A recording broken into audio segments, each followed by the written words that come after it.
Hello and welcome to Total Football Analysis. In this video, we will take a closer look at Bayern's win over Barcelona in the Champions League. In our analysis, we will explain how Flick's tactics enabled Bayern to beat Setien's Barcelona with 8-2. Out of possession, Barcelona defended in a flat 4-4-2 block, with Messi and Suarez leading the press. But the first line of press was almost non-existent, with Messi and Suarez ineffective and hardly putting any pressure on the ball carrier. With no pressure on Alaba and the huge distance between the second line of defense and the last line of defense, the Austrian played a pass beyond the second line of defense. Bayern in possession often played in a three-man backline, with Thiago dropping deep and Goretzka in between Barcelona's first and second line of defense, or in between the second and last line of defense, depending upon the dynamics of the game. The four attacking players overloaded Barcelona's last line of defense and dropped in between the lines whenever intended. Again, with no pressure on the ball from Barcelona's front two, it left Boateng to operate in a huge space and with a lot of time. He has two easy options in the form of the dropping Lewandowski and Davis, who is providing width on the left flank. With Bayern constantly opting for the Boateng-Davis combination in the initial minutes, Barcelona's right back Semedo started to drift a bit wider to prevent the switch in play to Davis. It created a 4 vs 3 situation with Barcelona's last line of defense, and Kimmich wide open on the right flank could have caused Barcelona a serious damage.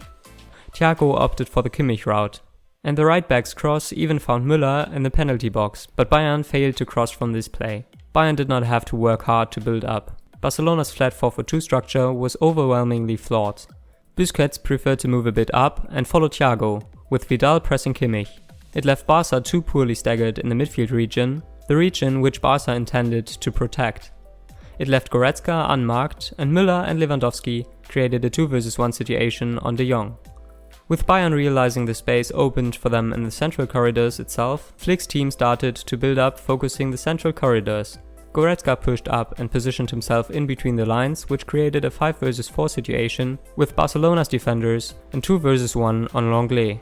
Again, with Busquets and de Jong poorly staggered, Thiago found an easy pass to Goretzka, who provided the assist for Gnabry. Bayern is tremendous in creating space for one another. One creates space and the other exploits the space. Müller drags out Lenglet from his position and passes it back to Kimmich. Lewandowski, realizing the space he could create for the marauding Goretzka, lures Piqué out from his position. Bayern kept a very high line and kept the distances between the lines a bare minimum. Flick's side looked to keep the central corridors compact, and a midfielder or sometimes both the midfielders positioned themselves between the second and last lines of defense with the thought of preventing the Barcelona attacking players to get an easy access to this area. In this image you can see a similar structure with Thiago in between the two Bayern lines protecting the space. However, due to Bayern's compact structure in the central corridors, Barcelona had huge space to exploit on the flanks. Bayern opted for a 4-1-4-1 or 4-2-3-1 structure depending on the dynamics of the game. The Bayern midfielders kept tabs on the Barcelona midfielders, but it left Lewandowski to deal with both the Barca centre backs. It wasn't always in his hand to press the ball carrier, and that resulted in the centre backs having the time to pick their preferred pass. Barcelona were constantly given such opportunities by Bayern to exploit their flanks, with Lewandowski not always able to press the centre backs aggressively. Bayern's biggest nightmare came true when Lenglet found Alba's marauding run behind Kimmich, and the immediate aftermath resulted in a goal for Barcelona.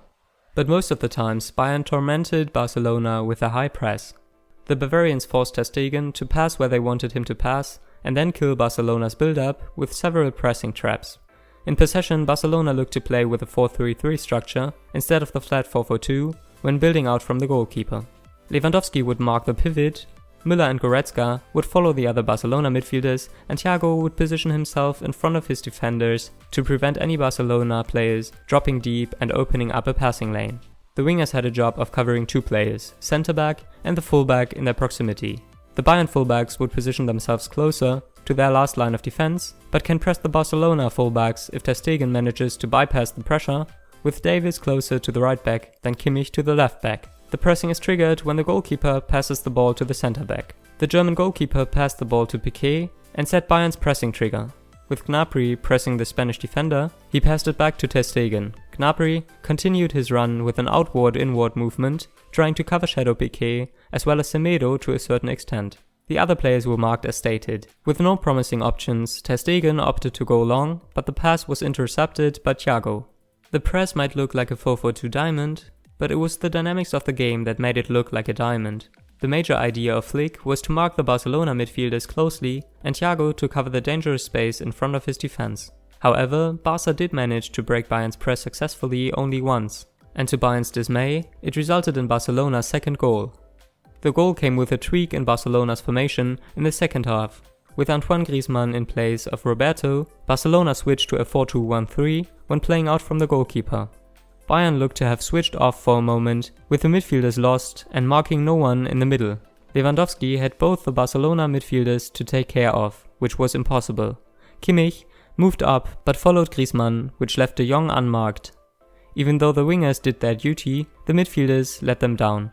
Lenglet's pass found de Jong and the Dutch midfielder progressed the ball, and the aftermath of it resulted in Barcelona's second goal. Only once did Barcelona enjoy such success. After conceding the goal, Bayern soon buckled up and devised an easy strategy to mark Barcelona once again.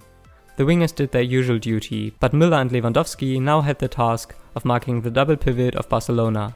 Goretzka followed the dropping attacking midfielder, in this case it was Lionel Messi. Bayern Munich's space-oriented pressing creates a lot of opportunities to create a pressing trap on both the flanks as well as the central corridors. The space-oriented pressing does leave the wingers with marking two players in the form of a midfielder and the fullback. Here Bayern's structure forced Barcelona to play out wide. When the ball was forced out wide, left winger Perisic immediately pressed right back Semedo, and left central midfielder Goretzka looked to cut the immediate passing lane, and Müller cut the passing lane to right centre back Piqué. Semedo had no passing lane to play the ball, and Bayern recovered the ball immediately. Bayern's wingers positioned themselves in a close proximity to the half spaces rather than the flanks.